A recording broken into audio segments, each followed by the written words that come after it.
सवाल उठाए कि इतना ऊपर कैसे पहुंच गया, 50,000 के ऊपर कैसे चला।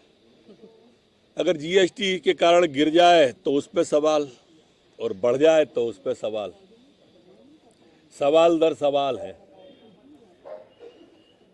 सर्जिकल स्ट्राइक, सेना घुस जाए पाकिस्तान के अंदर तो सेना पे सवाल, चुनाव हार जाए तो ईवीएम पे सवाल, केस हार जाए तो कोर्ट पे सवाल, कोरोना की वैक्सीन आ जाए तो वैज्ञानिकों पे सवाल। और आज देश की लिए ग्रोथ हो गई अगर सेंसेक्स में 50% से ऊपर, पहली बार गया इतना ऊपर मोदी जी के नेतृत्व में, तो उस पर सवाल, राम मंदिर पर सवाल, सवाल दर सवाल है। ये लाजवाब है। अब तो वैज्ञानिकों ने कोरोना की वैक्सीन भी ढूंढ ली। दिग्विजय सिंह जी, अपना राष्ट्रीय अध्यक्ष तो ढूंढ लो, बहुत दिन हो गए। सर, आपने राष्ट्रीय अध्यक्ष की बात कही।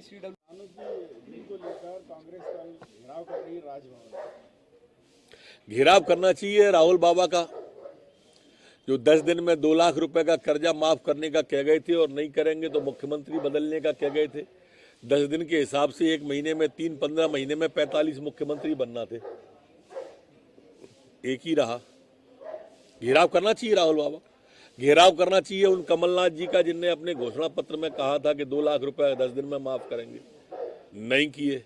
अब किसानों को बरगलाने की कोशिश नहीं है, ये दरअसल कांग्रेस को इकट्ठा रखने की कोशिश है किसान आंदोलन के नाम पर। कांग्रेस में भगदड़ के हालात हैं, डूबता जहाज है कोई, अब उसमें रुकना नहीं चाहता।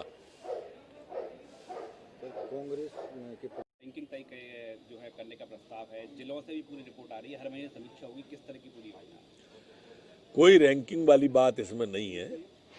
कार्य को गति देना और विकास तेजी से धरातल पर पहुंचना, सबके पीछे एक ही बात है और कोई बात नहीं। सर, सीडब्ल्यूसी की बैठक है, कांग्रेस से फिर से राहुल गांधी का नाम उसके अंदर सामने आ रहा है। वो नहीं आएंगे तो कौन को बनाएंगे, वो तय है उनके यहाँ पर। चूंकि वंशानुगत चलता है मामला, माननीय नेहरू जी के बाद इंदिरा जी, माननीय इंदिरा जी के बाद राजीव जी, माननीय राजीव जी के बाद में सोनिया जी, माननीय सोनिया जी के बाद राहुल जी, माननीय राहुल जी के बाद सोनिया जी, माननीय सोनिया जी के बाद राहुल जी। इसमें नई बात कौन सी है? ये वंशानुगत चलने वाली बेल है। और देखो, ऐसी किम कर्तव्य विमूढ़ की स्थिति में कांग्रेस है। भईगत साच छछूदर केरी, वो उन्हें नहीं बनाएंगे तो दिक्कत है, वो बना देंगे तो दिक्कत है।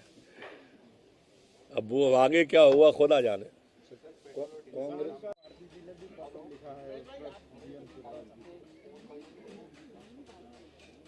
दीदी का ट्वीट मैंने भी देखा।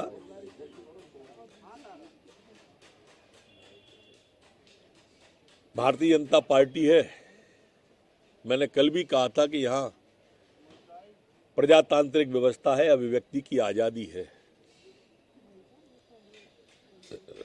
सभी को अपना विषय रखने का पूरा अधिकार है।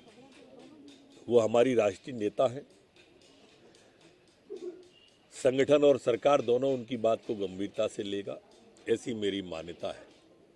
मैंने अपना राय रखी, उन्होंने अपनी राय रखी। अब निर्णय मुख्यमंत्री जी को लेना है। जहां तक पत्र का सवाल है प्रशासनिक, ये प्रशासनिक प्रक्रिया है, ये हर साल चलती है। उसी कड़ी में इस साल भी प्रारंभ हुई है। चूंकि अगले महीने से ठेकों की नीलामी होती है, तो उस प्रक्रिया का एक भाग है वो, लेकिन इसके बावजूद भी दिखवाएंगे उसे।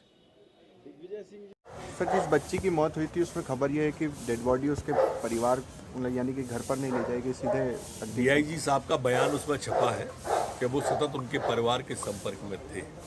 फिर भी चूंकि विषय आप लोगों के द्वारा संज्ञान में लाया है, तो मैं मुख्यमंत्री जी से निवेदन करूंगा इसकी जांच पुनः कराएं।